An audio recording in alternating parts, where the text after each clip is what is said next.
They always say life begins at 40. So I have to be honest to say that Shelter Afrique must be proud that it's still in existence and playing a role 40 years after inception.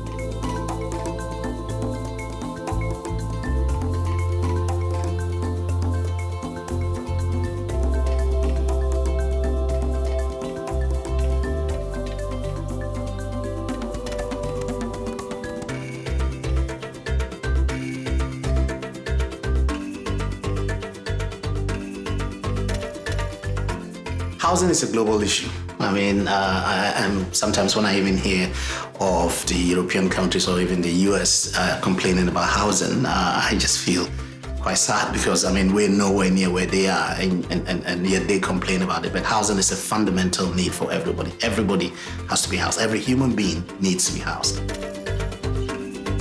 Rapid population growth and urbanization mean that over 60% of African urban households, or 238 million people, live in slum conditions, according to UN Habitat. If we don't deliver the housing, what is going to happen is you're going to have a spiraling of slums that will be created, which will cause a lot of pressure, not only on the public services, but also it can cause civil strife, and also it will be denying people from their basic human right, which is to have access to a decent and affordable home, which is just generally a basic need that provides them with the dignity that they deserve. Our forefathers had foreseen this crisis coming way back in the 1980s when African Development Bank had a meeting in Mauritius where they noticed out of statistics they had gathered on rural-urban immigration. And they noticed that it was going to be a huge crisis that African development could not handle as a department.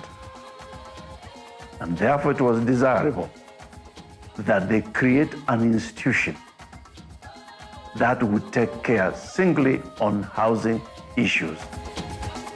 At that point, the president of African Development Bank and the vice president of African Development Bank, namely Willa Mungoma and Mr. Don Bihute, called the meeting in Arusha, the preparatory meeting, whereby they laid all the plans for setting up this institution. The final meeting took place in Abidjan, headquarters of African Development Bank, where Nairobi was designated to house the headquarters. Come 1981, in Mulungushi Hall, the Shelter Afrique was given now the formal mandate and the instruments of operations in Nairobi. And the headquarters agreement which we had with the government of Kenya made it possible for us to have a whole lot of facilities and a lot of opportunities. The Kenya government gave us opportunity to have diplomatic immunity in Kenya. The Kenya government provided the accommodation for the office in the old Shelter Afrique house near Serena Hotel. We were not so many. We were about 25, 30 people. And we occupied 3 floors of that building. And the rent was being paid by the Kenyan government. And by 1982, the institution had been created. The directors were selected from all the countries with somebody representing a group of countries. I was a foundation director of Shelter Afrique. I represented Gambia, Burkina Faso, Mali, and Nigeria. The first director was the revered and very respected Mr. Fortunebie from Nigeria. And Shelter Afrique took so much time before we got any project because the member countries were now to contribute, be members, they contribute so that they can be able to be funded money later after. And I think at inception we are 16 members, African countries who are members, plus the African Development Bank itself was a B category shareholder. African Insurance Corporation was a B category shareholder, and the Commonwealth Development Corporation in the UK was a C category shareholder. All the African countries were A category shareholders. Our mandate was to help the governments build more houses for people. So at that time, we just dealt mainly with governments and government institutions. When I joined in 1984, Shelter Afrique had only 5 staffs. We had the managing director, the company secretary, and their secretaries. Unfortunately, around 1995, one of the banks that we were keeping our money in collapsed. So that made us go a little bit backwards because we lost about $5 million there. But that only made it us more resilient because we had to pick up the organization again and continue with it. And as the century turned, we started growing a bit more. People came from other parts of Africa. So we have people from West Africa, we have people from the southern part, we have people from the northern part, and of course Kenyans as the host country. The company's portfolio have grown a lot. That is something very important to notice. Since I joined 2001, it continues to increase. When the portfolio increases, that means that we are giving more loans. We are normally delivering more and more housing. As we continued, we decided as an organization to include other institutions to be our clients. Apart from just government and government institutions, we went to the private sector and we started working with the private sector, which was very interesting because now we had clients who were more dynamic, and so our work became actually what I would say it became more involving. Bon, mes 10 ans avec Shelter, c'est une histoire très intéressante parce que avant de devenir le directeur général de Shelter, j'avais siégé comme administrateur suppléant représentant la Banque africaine de développement. Shelter Afrique avait connu quelques problèmes, notamment en perdant beaucoup d'argent avec une banque qui était tombée en liquidation. Le poste est devenu vacant et j'ai des amis qui m'ont poussé à faire acte de candidature. J'ai été shortlisté, on était 5 candidats. Et après les interviews, on m'a proposé le poste. Alors j'ai pris fonction. Alors quand je suis venu, avec mon expérience, parce que j'avais passé 18 ans dans le département des projets à la Banque africaine de développement, bon, j'ai commencé à booster les choses et nous avons commencé à faire beaucoup de projets. Et au terme de mes 2 mandats, bon, d'un projet que j'ai trouvé là-bas, je pense que j'ai laissé un portefeuille de plus d'une trentaine de projets au Kenya.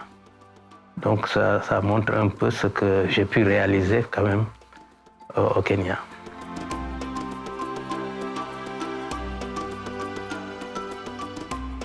Disons qu'en termes de parcours, à la base, je suis un ingénieur en génie civil qui a travaillé un peu dans le domaine de la construction, de l'habitat, et qui à un moment donné également a évolué vers un peu la sphère financière avec un master en finance. Et donc je me suis spécialisé aussi un peu dans le domaine des investissements financiers. Alors c'est toujours avec un grand plaisir que je parle un peu de mon parcours à Shelter Afrique. Parce que je dois avouer que Shelter Afrique, je suis quelque part redevable à Shelter Afrique parce qu'aujourd'hui, Une bonne partie de ma carrière a eu lieu à Shelter Afrique et j'ai appris énormément de choses à Shelter Afrique. Et Shelter Afrique m'a permis également de commencer ma contribution à l'effort de développement dans le secteur de l'habitat en Afrique. J'y suis entré comme Project Officer, Investment Officer. J'ai fait différentes positions, Senior Investment Officer, Manager, représentant résident de Shelter Afrique au Nigeria, à partir d'Abuja, où j'ai eu à avoir la confiance du conseil d'administration du directeur général de Shelter Afrique. Par la suite, je suis retourné à Nairobi pour m'occuper du portefeuille pour l'Afrique comme directeur des projets et du portefeuille. Et ma dernière position au niveau de Shelter Afrique a été la position de directeur général adjoint par intérim, ce qui m'a permis vraiment de faire un parcours assez intéressant au niveau de l'institution de financement de l'habitat. Alors, bien entendu, je pense qu'on est tous d'accord, Shelter Afrique a un rôle extrêmement important aujourd'hui par rapport au financement de l'habitat. Et je dirais même plus au-delà du financement de l'habitat par rapport, disons, au développement de politiques, d'appui au gouvernement, étant entendu que l'objectif qui est derrière, c'est arriver à chaque Africain puisse un jour avoir un toit. Donc, le rôle de Shelter Afrique est un rôle qui est extrêmement important. Et en cela, je pense que l'ensemble des gouvernements aujourd'hui en Afrique devront davantage faire pour Shelter Afrique pour que Shelter Afrique puisse arriver à jouer son rôle pleinement. Well, we have a strategic partnership with the UN Habitat, United Nations Habitat. We also have a partnership with the United Nations Economic Commission for Africa, UNECA. When it comes to the SDGs, those are at the core of everything we do. And we subscribe to the United Nations Sustainable Development Goal, which number 11, which covers sustainable cities and communities, to ensure that at the end of the day, we deliver houses that are well designed, houses that are obviously near the city centers, and houses that also subscribe to reducing their carbon footprint. We also subscribe to the new urban agenda of the United Nations that really focuses on us ensuring that we don't just focus on building houses, but we must focus on building well-structured, well-designed human settlements that allow you to also improve the lifestyle of the people in that, making sure that there's proper clinics, there's proper schooling, there's also proper social distancing in terms of how those units are designed, and also to ensure that, of course, we provide the house not just as a roof over one's head, but it must be a home that a person who deserves the right to have that home can live in there comfortably with their families. We must, as African countries and governments, work very closely with the financial sector. So we must also develop the financial system to make sure, for example, we can provide affordable mortgages, long-term mortgages with very fine interest rates. And this is where now, as African countries, we work very closely with institutions like Shelter Afrique. If you have a financing model which works, and then you have supply of the units, then you can actually address this issue of shelter in Africa. The provision of housing and social amenities is not the responsibility of central government alone. It requires all of us, those that are in the private sector, central government, local authorities, even NGOs, to partake the responsibility of providing shelter for everybody, not only in Zimbabwe, but throughout Africa and the whole world. So creation of public-private partnerships between government and the private sector becomes central. Government, like in our case, the Zimbabwean government has got land set aside for human settlements. And we are now inviting the private sector to bring the other resources, like the financial resources, to bring architects, to bring engineers and other consultants, environmental specialists, in coming up with programs that ensures that housing delivery is achieved by year 2030. Our relationship with Shelter Afrique is It's very solid, it's cordial. Zimbabwe as a country has benefited in excess of 60 million US dollars for social housing from Shelter Afrique. And currently we have quite a number of applications by our local banks that are being considered. And 11 million has been approved as I speak to you right now with one of our financial institutions ready to partake projects utilizing those financial resources in 4 of our towns, namely Bulawayo, Harare, Indura in Mash Central, and Bedbridge. L'État ne peut pas tout faire. L'État ne peut pas construire seul le pays. Il est important que le secteur privé, notamment les promoteurs immobiliers, jouent leur partition. Jouent leur partition parce qu'en jouant leur partition, ils accompagnent l'État à produire les logements, mais eux-mêmes acquièrent la maîtrise d'ouvrage, eux-mêmes sont fiers de voir qu'ils sont acteurs de la construction de leur pays, eux-mêmes sont pourvoyeurs d'emplois. Donc je pense que le secteur privé doit aujourd'hui, avec près de 2 millions de GAP, s'engager résolument vers l'accompagnement de l'État. En ce qui nous concerne au Mindu, nous sommes prêts à être l'interface entre ces promoteurs et tous les opérateurs du secteur finance pour permettre que le secteur privé mette résolument la main à la pâte pour aider nos États à prendre leur tour. Parce que j'aime toujours le dire, c'est le tour de l'Afrique d'être durablement développée et d'être la destination future. Nigeria is one of the prime funders of the Shelter Afrique estate. And there's hardly been any Shelter Afrique project in Nigeria.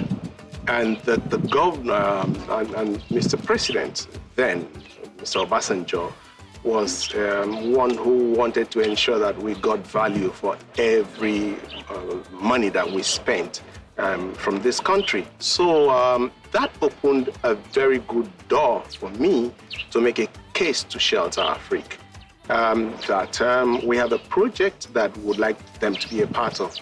Now, because we were having about 350 units being built at the same time, please formally recorded that the crime rate fell to 0%, okay? The reason, I mean, it was very easy to understand. The governor, through Shelter Afrique making available funds, made sure that there was funds available and people were paid daily. The success story of what a residential neighborhood should be like. L'accès au financement est un vrai problème pour les gens. L'accès au financement pour les développeurs, quand je dis accès au financement à des taux abordables, ça sera toujours le grand problème en fait. Shelter Afrique, l'avantage qu'ils ont sur les autres institutions financières, spécialement les institutions financières locales, c'est le fait qu'ils ne te demandent pas nécessairement d'avoir des assets, des contributions solides, c'est-à-dire contributions, une garantie, c'est-à-dire prendre ta maison, tu vois, les institutions financières locales te demandent des garanties qu'on n'en avait pas. Donc Shelter Afrique nous a fait un montage qui nous a permis de collaborer en fait. À ce moment-là, c'est la seule compagnie qui peut se permettre de faire ça. I haven't found difficulty in getting a mortgage myself. I thought it was an industry that could be modernized and therefore sought for partnerships in terms of institutions that can help in setting up an institution like that to provide mortgages. Stumbled upon a company in South Africa called South African Home Loans, liked the model and therefore adopted that model and hence Ghana Home Loans. We identified Shelter, but for Shelter to give us a line of credit, they first had to get Ghana to be a member country. So we went to the Ministry of Works and Housing and mentioned to them that we really need to be part of Shelter as a country so that GHL can access the funding. Thankfully, the government agreed to do that. And then we had a line of credit from Shelter. they had that confidence, and perhaps they took a risk on us. And I like to think that it was a risk worth it. And by their own accounts, we're quite satisfied, very satisfied with how the funding was accessed, how we repaid it, and how we managed it. Never missed a payment throughout the life of the facilities we enjoyed with them. So far, as a company, we have developed over 10 developments across Accra and then the greater Accra region. We started out with condos and townhouses in the prime area of Accra. After a while, and we also saw the opportunities in the affordable housing sphere, coming from the high-end market into the lower-end market. There's a lot that we had to learn. Luckily, we also were introduced to Shelter Afrique, who has come in to really assist us in developing this estate.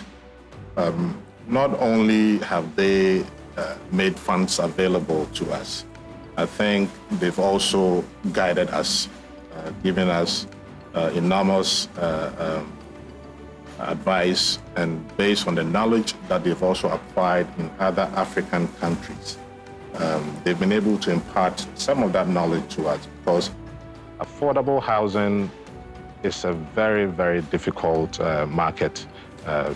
This is basically because the purchasing power when it comes to African countries, most of them do not have that purchasing power to buy these houses. So if you have a financier like Shelters, who is well-versed in that sector of the market, it does go a long way to help. And I must say that they've been a very wonderful partner throughout our journey. We started with the student accommodation because that's where the need was most acute. And of course, what had happened is that there was a government policy change in 2005 that delinked enrollment in public universities with accommodation. And as soon as that happened, the universities enrolled more students than they could accommodate. So as a result, there was no housing for students, and students were improvising. So living in improvised accommodation that is not built for them, for their use. And we then recognized that there was a big opportunity to provide housing that is purpose-built for students, which is called purpose-built student accommodation. And that's what the journey that we began then, and it has proved to be a very, very interesting and successful journey. I think as a student, when you're looking for a place to stay, you have to consider a couple of things. Like for me, what I was considering is security, a place where I can study peacefully, and a place that's just convenient to access all the things I need within town, yeah? So the good thing is that Kwetu offers all of that. There's reliable Wi-Fi that's on almost all the time, and I can study from here. So like if you take a walk around, you can play football, you can play table tennis, you can play pool, you know, and there's a whole sky lounge at the top where you can just relax with your friends. Yeah. So as a student, that's, I think, having a leisure time, a place where you can have your leisure time safely, is a big plus. Yeah. So also there's a full equipped gym. So if you want to work out, if you want to just release stress, it's easily accessible to anyone. And it's also included in the rent. So you don't need to pay extra for that. Without the funding we got from Shelter Afrique to start the first two student housing projects at Jogo Road and Raraka, with over 1,000 beds, would never have gotten started with the journey. The funding went really well, and even when COVID hit, we were able to work out the facilities so that they would continue to be serviced, even with the COVID pandemic. And that kind of flexibility does not it's quite rare within the sub-Saharan African financing space. As soon as people saw the success of those projects, other financiers, of course, they jumped in. But Shelter Afrique went in first, and that's one of the most unique things about Shelter Afrique, and which hopefully over the next 40 years they will continue to develop. This thing of nurturing new concepts into the sub-Saharan African context to be able to bring affordable housing because student housing is still housing. It's still solving a need. These students, now they live in purpose-built accommodation, but that is affordable. Alors historiquement, Telium démarre donc dans le secteur des télécoms, avant de prendre plus tard son envol vers d'autres secteurs, notamment celui de l'immobilier. Donc avec aujourd'hui un parcours dans l'immobilier qu'on ne présente plus en termes de réalisation.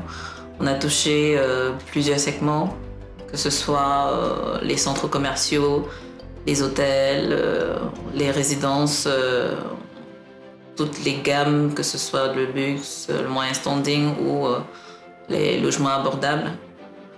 Donc aujourd'hui, je dirais en termes de parcours, Telium a dans son ADN l'immobilier, mais en marge de cela, a également d'autres activités comme la banque, est présent également dans le domaine de la finance à Abidjan et bientôt au Sénégal, dans le domaine également de l'agro-industrie en Côte d'Ivoire et avec